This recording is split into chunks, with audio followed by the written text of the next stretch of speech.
Hey everybody, welcome back to the channel. Today we're going to be talking about the Push Industries anchor. This is very similar to the Cooper's anchor. It's almost identical to it, in fact. So we're going to go ahead and talk about this anchor today and let you know how I like it.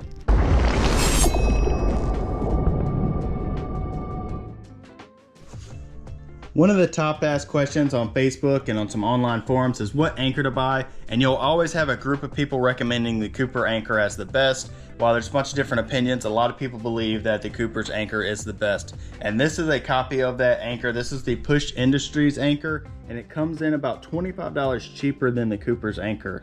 So I'm not sure exactly how they're getting around making this because it almost looks identical. Other than the logo, you'd never be able to tell a difference. And I do know Cooper has a patent on their anchor, so this may not even be on the market for a long time, but I had a lot of people ask me to review it, so we're gonna go ahead and do that.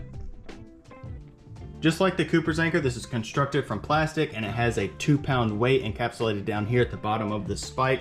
And the spike is what helps the anchor dig down into the dirt. So the harder you pull, the further the anchor gets buried down into the sand, giving it a nice strong hold.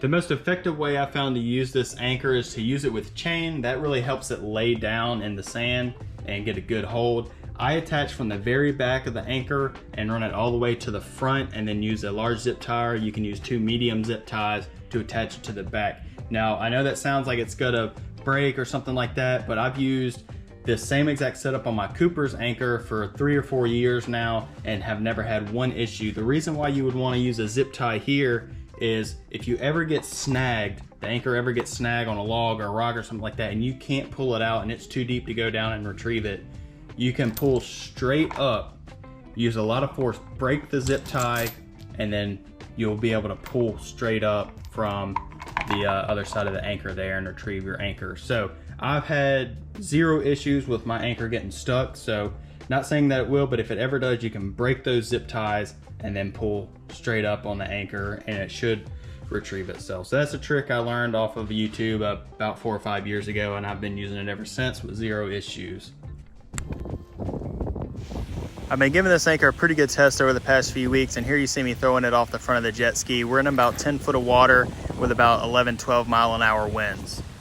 I'm out in the Pensacola Pass, so there's a lot of boat traffic. As you can see, the jet ski's getting moved around a whole lot. We have it connected to the anchor with about 20 foot of rope, but as you can see, it's holding very well.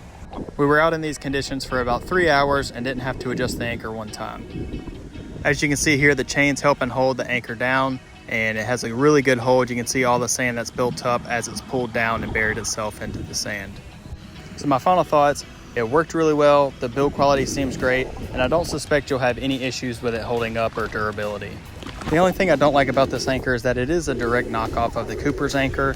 So I'm going to leave the link to both this anchor and the original Cooper's anchor, and you can choose which product you want to support. This one is $45 and the Cooper anchors is $70. But if this video helps you, please like and subscribe to the channel. Thanks for watching.